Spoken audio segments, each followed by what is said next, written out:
been a while since I've done a unboxing video, and I just got a really exciting delivery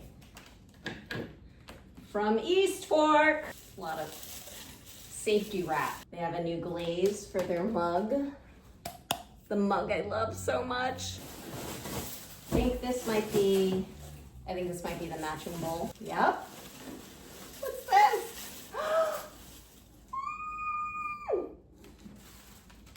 Teeny tiny. Are you kidding me? This is so freaking cute. Okay, I'm already a big fan of their pottery, but I've never tried their other stuff, which I didn't even know they had, but they do. They have other stuff. So much packaging. Another box. Oh, these are beautiful. These are glasses. Another nice thick rim where your mouth goes.